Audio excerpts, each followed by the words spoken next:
इतनी बड़ी सच्चाई है कि जो इस दुनिया में आया है वो इस दुनिया से जाएगा भी, फिर भी वो हमेशा जिंदा रहने की उम्मीद करता है।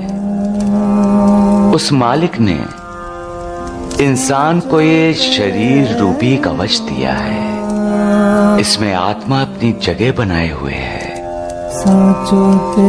मौत इंसान के शरीर को तो मार देती है, लेकिन आत्मा इस आत्मा को शस्त्र काट नहीं सकते, इसको आग जला नहीं सकती, जल गला नहीं सकता और वायु इसको सुखा नहीं सकती।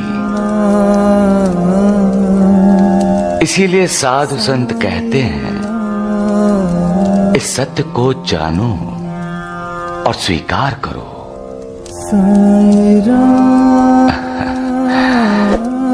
सबका मालिक एक है। को पैसा अच्छे अच्छे लोगों की मति भ्रष्ट कर देता है मालसापति। पैसे के लिए इंसान मालिक के साथ भी विश्वासघात करने को तैयार हो जाता है, लेकिन जो सच्चा है, सत्य की राह पर पैसों को जरूरत से ज्यादा अहमियत देता भी नहीं। गरीबी में भी उसका मन साफ रहता है, गरीबी में भी मालिक को नहीं भूलते, कुविचार अविचार उनके पास भटकते भी नहीं। वो लोग अपने हालात के लिए कभी मालिक को दोष नहीं देते, बल्कि हालात से लड़कर अपने हालात सुधारने का प्रयास करते हैं। ऐसे ही इंसानों का मालिक पर अटूट विश्वास होता है। हम जैसा करते हैं वैसा ही भरते हैं। इसीलिए तो कहते हैं, जैसी करनी वैसी भरनी। जो बीज बोएंगे उसी की फसल होगी, और वही काटेंगे, वही खाएंगे।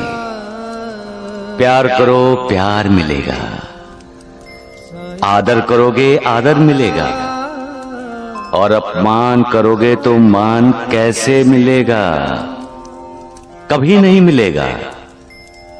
अपमान करोगे तो अपमान ही मिलेगा, धोखा करोगे किसी के साथ तो तुम्हें भी धोखा ही मिलेगा। कौन रोएगा और कौन हंसेगा, ये इंसान के कर्म तय करते हैं, इंसान नहीं।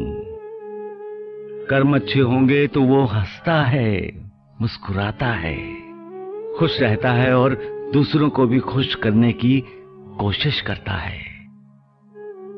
लेकिन जिस इंसान के कर्म बुरे होंगे वो हमेशा क्रोध में रहेगा। इंसान एक दूसरे से प्यार भी करता है।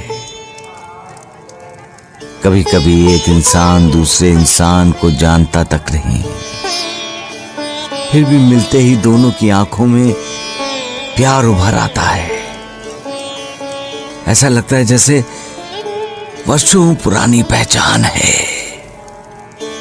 हाँ देवा, लेकिन ऐसा क्यों होता है? इसे ही ऋणानुबंध कहते हैं श्यामा। ऋण का अनुबंध, और ये अनुबंध इंसान के जीवन के साथ कई जन्मों से जुड़ा होता है। आज मैं तुम्हें एक कहानी सुनाता हूं श्यामा। किसकी कहानी? गुरुजी की बाबा? ये ऋणानुबंध की। सालों पहले लीलाधर नाम का एक साहूकार था। धन संपत्ति मान सम्मान सब कुछ था उसके पास, लेकिन समय के साथ साथ एक एक करके सब छूटते चले गए। फिर क्या हुआ बाबा, बताइए ना। जब शरीर बूढ़ा हो गया तो उसके पास सिर्फ उसकी पत्नी रह गई। उसके बच्चों ने उसे अपने साथ रखने से इनकार कर दिया। अपने बूढ़े माता पिता को? हाँ नूरबाजी, ये भी ऋणानुबंध का ही एक हिस्सा है कि एक बच्चा अपने माता पिता में अपनी छवि देखता है, अपना अक्स देखता है तो दूसरा उस छवि, उस अक्स से मुंह फेर लेता है। अपने बच्चों से ठुकराए जाने पर लीलाधर अपनी पत्नी गोदावरी के साथ उस मंदिर में रहने के लिए चला जाता है जो कभी उसके पूर्वजों ने बनाया था। उस मंदिर में कभी कोई आता जाता नहीं था। मंदिर के अंदर ही एक बरगद का पेड़ था जो पानी के अभाव में सूखने की कगार पर था। दोनों पति पत्नी उस मंदिर और उस पेड़ की सेवा करने लगे। समय बड़े से बड़े घाव को भर देता है और इंसान अपने बीते कल को भुलाकर अपने आज में जीने लगता है। लीलाधर और गोदावरी के आज में 16 साल की सुंदर सी कन्या बेटी बनकर आई। कौन थी वो लड़की बाबा?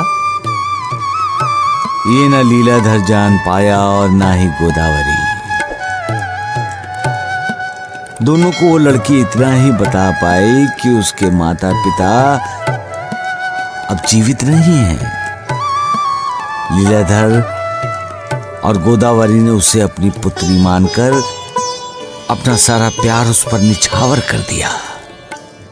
वहीं उस लड़की ने लीलाधर और गोदावरी को अपना माता पिता मानकर अपना जीवन उन पर निछावर कर दिया।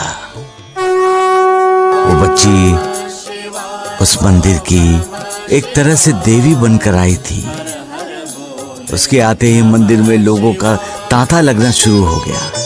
बच्ची का लीलाधर और उसकी पत्नी गोदावरी के जीवन में आना सिर्फ सहयोग ही नहीं था,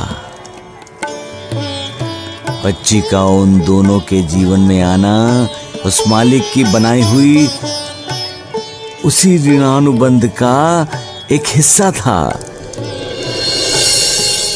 जिसे ना लीलाधर और ना ही गोदावरी समझ पाए थे। एक रात जब तीनों